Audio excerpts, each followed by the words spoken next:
Good evening, Mr. President, members of the board, members of the public. I'll try to be semi-brief in my presentation. A lot of what I'm going to speak about was already included in some of the previous materials that were provided to the board to be able to digest. Given all the logistics and importance surrounding this project, we thought it was really important to get that information to this board early for consideration, to be able to start understanding the project and the requests coming before the board this evening. And I'll just say, again, we're very appreciative of the opportunity to present this project to the board as one of two pieces of legislation that's before this board this evening for consideration. Obviously, one of those being the RDOL project, which is a significant economic investment in this community. It's going to create jobs, long-term, high-paying, sustainable jobs. And I think one of the things which is really unique about both of those being on the agenda tonight is, and what we hope is something the board takes away, regardless of how those two items are considered, is truly through the RDOL project, what we hope the board understands is, and Mr. Dreer reflected in his comments, when we go into these economic development negotiations with these companies, we are truly trying to figure out what is in the board's best interest, what is in the school district's best interest. RDOL started off seeking 100% 15-year tax abatement, and what is going to be the largest investment in Erie County in the last decade. And the fact, through those negotiations over the last 8-9 months, we've been able to scale back that request in a manner that keeps the school districts entirely whole. And what we hope that proves is when we do come in front of the board seeking some concessions in the form of a TIF or a tax abatement, is that there's an understanding that it's truly because it is absolutely necessary for the project. And in every instance where we can keep the school districts whole, we're absolutely going to do that as much as we can. And with those both being on the agenda tonight, I hope that's sort of a takeaway from this board, that we will fight tooth and nail when we can, when we do get a request for abatement. Just touching on the Conagra Project and providing a little bit of history, I know most everyone in this room knows some of the backstory behind Conagra. It was originally developed in the 1930s and early 1940s. It was shuttered in 2006 when Conagra closed the facility. And then shortly thereafter, the state purchased the approximate 20 acres for $3.5 million. The northern 10 acres, which is the project site that we're talking about this evening, those were later deeded to the city of Huron. Through a partnership with the state and using a $3.1 million grant, we were able to install the public boat launch just south on the southernmost 10 acres of the site. And then in 2012, we utilized a $2 million Clean Ohio Revitalization Grant to be able to remediate and clean the northern 10 acres, which is again the Conagra site we're here this evening discussing. We did receive a no further action letter on the site, which does allow for commercial, residential, industrial uses, as well as public green space throughout the site. This site's obviously been of foremost importance to this community. In 2011, 2012, the city went through the Vision 2020 plan, which was the last master plan that this community has undertaken about a decade ago. And certainly this site rose to the top of something the community was very concerned about seeing redeveloped. And through that public outreach process, which touched thousands of people and thousands of stakeholders, it was ultimately determined that the community would love to see some type of mixed-use development on that site, some blend of residential, some blend of commercial, and obviously green space woven throughout the site. Most recently, with our existing council, we went through an update to that master plan. It's been 9-10 years. There's been a lot of changes in the external environment, a lot of changes in the internal environment here locally. And through that update with the Planning Commission and our city council, it was reaffirmed once again that the Conagra site is a foremost priority for this community, for this council, for our Planning Commission. And what they reaffirmed is they still want to see mixed-use development on that site, with a slight change that they understand based on market dynamics, that a preponderance of residential is probably warranted, with some modest mixed-use commercial, so that we do not cannibalize our existing commercial districts, which still need support and need to be strengthened.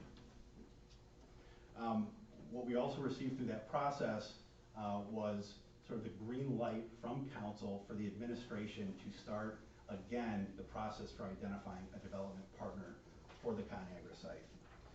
The city engaged with a firm out of Columbus known as the Montrose Group, which is a statewide economic development consulting firm that has a lot of development connections in the community with people that build mixed-use developments, that build residential developments. Because one of the things we wanted to do is we wanted to cast a much wider net. We didn't want to just look in the Toledo market. We didn't want to just look in the Cleveland market. We needed the help of someone who was going to cast that wide net to southern Michigan, western Pennsylvania, and the entire state of Ohio, so we can get as many eyes on this development site as we possibly could. We issued that RFQ in May. Those responses were due back to the city in June. We did receive 5 proposals from interested firms and individuals that were looking at developing the site. We established a review committee that narrowed those down to 3 firms, which were brought in for pretty extensive interviews with that search firm to understand their economic background. What's their vision for the site? Do they understand this community? And also, more importantly, which is relevant for this evening, what's the request of the community? What's the request of the city to make that development happen? In late summer, through that process, the community and council and that search committee spoke, that they ultimately decided and recommended moving forward with NAI Harmon Group out of Toledo. Very well-known firm. They've got a great background in industrial and commercial development. They've also got a great track record in retail, residential, and commercial. They really do it all, and they're very well-known in the Toledo market, and we're excited to have them looking at investing in Huron. I know it's been fairly well advertised as to what they're looking at doing on the site. We've been able to share a couple of different site plans that they provided for that site. Right now, what is being proposed is 50 townhouses. They're also proposing 30 apartments/condos. There will be some restaurant and commercial, one in a standalone building, and then also some retail on the first floor of a multi-story building. What's really important, and was something we really liked in their plan, is they have public space around the entire perimeter of the site, and will include a half-mile loop trail for public access, for public use. They've also got boat docks proposed, and then a public loop road in the interior that will also allow the public to utilize the interior green space at that site. Just to break down some of the proposed and currently discussed division of responsibilities between the developer and the city. The developer would be responsible for land acquisition, obviously the development of the site. They have proposed to be the ones that would install, pay for, and maintain the green space and recreational enhancements, which we thought was really important and something that differentiated them compared to some of the other developers that came to City Hall. They also will be installing the private parking lots. They're going to provide ongoing property management at the site, and once again, the ongoing green space and recreational maintenance. The city, on the other hand, is responsible for due diligence, including the traffic study to determine if there's any traffic measures that need to be installed at River Road and Cleveland Road. We're also responsible for the utility installation to the site and through the site, the public loop road installation, and then also seawall reconstruction and repair on the north side and the east side of the peninsula. And then also long-term roadway and utility maintenance and seawall maintenance. And again, I think something to highlight that we really liked NAI Harmon Group, of all the asks from the development teams that came into City Hall and met with the selection team, they actually had the lowest ask from a public infrastructure standpoint, in the sense that they were agreeable to building and maintaining the public green space, which we think was really important, something that differentiated them. So looking at project costs and sort of narrowing this down to the request of this board, from a total development cost from the developer standpoint, they're looking at investing somewhere between 25 and 30 million, which would include their acquisition, their site improvements, the construction, and the green space enhancements. The request of the city, based on our contractor cost estimates, which is the seawall reconstruction and restoration, the utilities to and through the site, and the loop road, is somewhere between 6.25 and $7.25 million. And one thing I want to make clear as well, the request of the developer was not, they were not the ones seeking the TIF from the school board. Their ask was, can the city find a way, however that may be, to finance those improvements? And obviously things like income tax increases, et cetera, is unrealistic for this project.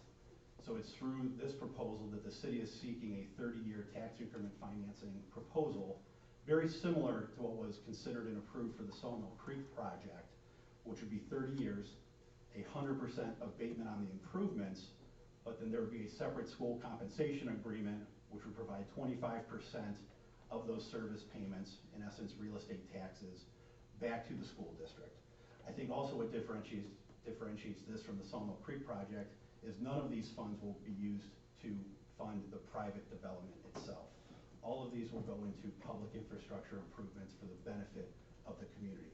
Absolutely will the development benefit? Sure, but none of these dollars are going to subsidize the project itself, unlike Sawmill Creek.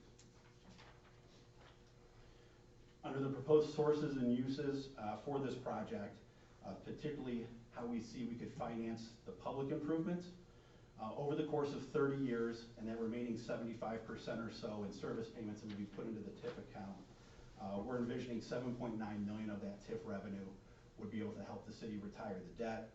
We do envision about $250,000 from the commercial and retail component, and we also would reinvest the sales proceeds of the site back into the site to further reduce the request through the tax income refinancing package. And those would basically offset the previous mentioned public infrastructure improvements, and obviously any interest that would be incurred in terms of retiring the debt over the course of 20 or 30 years. And this is based on, obviously these are projections and estimations. We are anticipating an annual tax bill on these 80 units of roughly $4,500 a year, which equates to $360,000 annually. And we really did an analysis from everywhere from Fisherman's Bend and Vermilion to Mariner's Watch and Mariner's Point for, in Sawmill Creek all the way to Sandusky, looking for comparable projects on the water that have a townhouse or condo type unit, which is where we're coming up with our projection of $4,500 per unit, $360,000 a year. And really looking at benefits. This has long been sort of the iconic site for both good and bad reasons for this entire community. And this is an absolute opportunity for us to finally move forward in redeveloping the site. These are truly going to be absolutely catalytic green spaces open to the public around the site, in the middle of the site, through the site, which we think is really, really important. And I know Mr. Dreyer mentioned it as well. This is a site for 12 years that has produced zero from a tax revenue standpoint. And absolutely, this request could be viewed as a reduction in what the schools may ultimately receive if the development moves forward. And I do think it's absolutely important to recognize from what we heard through reaching out to 60 developers and getting 5 serious developers, no one is going to move forward without these public infrastructure investments at the site and committed by the city. We do see 80 new units coming online. I'll be the first to admit it's probably not a site that is going to be the foremost site for attracting families with children. But what it will be is it's taking one more development site off the table, and it's going to push development out to other areas of the city that I think would be more conducive and attractive to families with children. And secondarily, there may be the opportunity for people moving out of their existing houses to move to this site, which will free up real estate for people to be able to move themselves and their families into existing housing throughout the city. So with that, I tried to be brief. I don't know that I was, but I'm happy to answer any questions now or potentially later on in the evening. But again, thank you for your time, and we truly appreciate your consideration of this request.